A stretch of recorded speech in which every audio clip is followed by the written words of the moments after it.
તમારું સ્વાગત છે। આજે હું તમને એક પોષક તત્વથી ભરપૂર પરાઠા બનાવતા શીખવાડીશ। તમે પરાઠા તો ઘરે બનાવતા જ હશો, પણ આ પ્રકારના પરાઠા તમે ક્યારેય નહીં બનાવ્યા હોય। આજે હું તમને સરગવાના પાન અને પાલકની ભાજીના પરાઠા બનાવતા શીખવાડીશ। તે પણ ઇઝી જ રીતના, પણ એકદમ સરસ અને પોષક તત્વથી બનશે અને મસાલાથી ભરપૂર।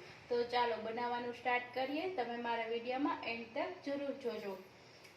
તેના માટે આપણે ઇન્ગ્રીડિયન્ટ્સ જોઈ લઈએ પરાઠાના।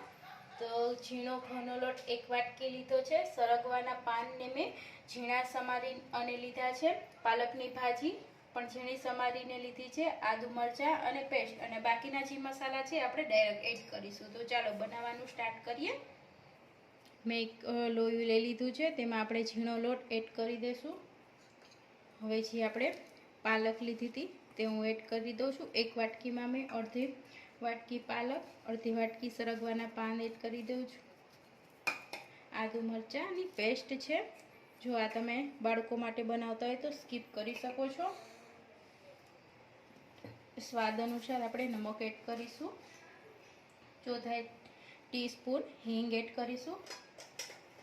1/2 ટીસ્પૂન આપણે જીરું લીધું છે, આ રીતના એને આપણે મસળી અને એડ કરીશું। 1/2 ટીસ્પૂન આપણે મરી પાવડર એડ કરીશું।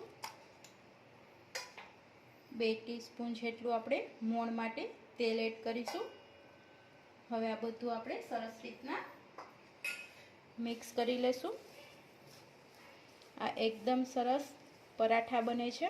તમે રેગ્યુલર પરાઠા તો બનાવતા જ હશો, પણ આ રીતના ક્યારેય નહીં બનાવ્યા હોય, તમે આ રીતના બનાવજો। બાળકો ઘરે પાલક કે નથી ખાતા, તો આ રીતના તમે એને બનાવી દેશો તો કંઈક નવીન લાગશે। જો આપણું સરસ મિક્સ થઈ ગયું છે, હવે આપણે એમાં થોડું થોડું પાણી એડ કરશું અને લોટ બાંધતા જશું। આપણે એકહારે પાણી બધું નથી નાખી દેવાનું, આ રીતના થોડું થોડું પાણી એડ કરી અને આપણે આમાં મેં પાલક અને સરગવાના પાન નાખ્યા છે, તેથી પાણી થોડુંક આપણે ઓછું કરશું। તમારે આ રીતના જો કટકી કરી અને પાલક અને સરગવાના ન નાખવા હોય તો એને ક્રશ કરી અને નાખી શકો છો, તે પણ કંઈક અલગ જ સ્વાદ આવશે અને એકદમ સરસ હેલ્ધી બનશે। તો આપણો સરસ લોટ બંધાઈ ગયો છે। આ રીતનો આપણે રોટલીનો લોટ જેવો બાંધતા હોય એવો બાંધવાનો છે। ઉપરથી આપણે થોડું તેલ એડ કરી અને આને મસળી લેશું। જો આપણો સરસ લોટ મેં મોણ નાખી અને આપણે હવે આને 10 મિનિટ રહેવા દઈશું। 10 મિનિટ થઈ ગઈ છે, આપણો લોટ એકદમ સરસ તૈયાર છે। આ લોટ આપણે રોટલીનો બાંધીએ તે રીતનો એટલું ટેક્સચરવાળો બાંધવાનો છે। હવે આપણે એક પાટલો લઈ લેશું, તેની અંદર એક લુવું લઈ લેશું આ રીતનું,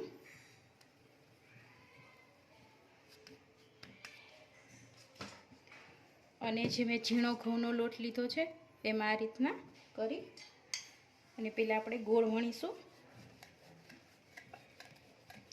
આ રીતના મેં ગોળ વણી લીધું છે। હવે એની ઉપર આપણે તેલ લગાવી દઈશું। ફરતી બાજુ એકદમ સરસ બધે લગાવાઈ જાય એ રીતના આપણે લગાવશું, જેથી પડે ના અલગ થાય। ઉપરથી આપણે થોડો ઝીણો લોટ લગાવીશું આ રીતના। આ તેલની જગ્યાએ તમે ઘી પણ લગાવી શકો છો, તેનો પણ બહુ મસ્ત ટેસ્ટ આવે છે। આ રીતના કરી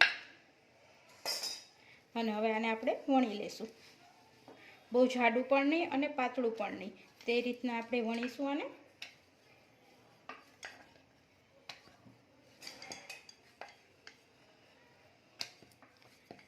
આ રીતના આપણું પરોઠી બની અને તૈયાર છે, અને મેં નોનસ્ટિક તવી પણ મૂકી દીધી છે। આની ઉપર તમારી પાસે સાદી હોય તો પણ ચાલશે। હવે એમાં આપણે પરોઠું નાખીશું, ઉપર થોડું તેલ લગાવીશું। તમે ઘી બટર ગમે તે લગાવી શકો છો, હું અત્યારે તેલનો ઉપયોગ કરું છું। હવે એ ચડે ત્યાં લગીનમાં આપણે તે જ રીતના રોટલી વણી લેશું। આપણે હવે આ એક પણ વારી લેશું, સેજ ચડે પછી વાળવાનું છે। હવે આપણે ઉપર થોડું અમથું તેલ લગાવી દઈશું, બહુ ઝાઝું નથી લગાવવાનું। આ રોટલી પણ આપણી પરોઠું વણી અને તૈયાર છે, તેની ઉપર પણ હું તેલ લગાવી દઉં છું। ઉપરથી થોડો ઝીણો લોટ અને આ રીતના ફોલ્ડ કરી લેશું।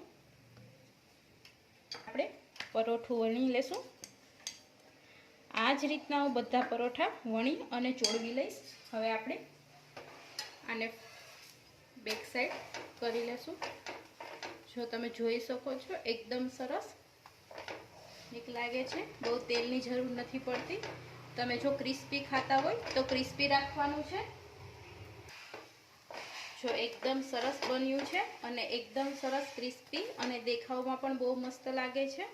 પરોઠું બની અને તૈયાર છે. તમે જોઈ શકો છો પડ એકદમ સરસ જો અલગ પડે છે. હવે આને હું લઈ લઉં છું. આ જ રીતના હું બધા પરોઠા બનાવી લઉં છું. આ રીતના હું બધા પરોઠા શેકી લઈશ. આપણા પરોઠા બની અને તૈયાર છે. હું તમને ખોલી અને પડ બતાવીશ. જો એકદમ સરસ અલગ પડે છે. આ રીતના જો તમે જોઈ શકો છો એકદમ સરસ પડવાળા અને એકદમ સરસ ખાવામાં જોઈને પણ મોંમાં પાણી આવી છે અને એકદમ સરસ પડવાળા બન્યા છે. તો આ મારા પરોઠા બની અને તૈયાર છે. હવે આપણે એને દહીં સાથે સર્વ કરીશું. જો તમને મારી રેસીપી ગમી હોય તો લાઈક કરો, શેર કરો અને સબસ્ક્રાઈબ કરવાનું ના ભૂલશો અને બેલ આઇકન પર ક્લિક કરી દેજો જેથી મારી રેસીપીની જાણકારી તમને ઇઝીથી મળી શકે. Thank you for watching. ફરી મળીશું ન્યૂ રેસીપી સાથે. Thank you.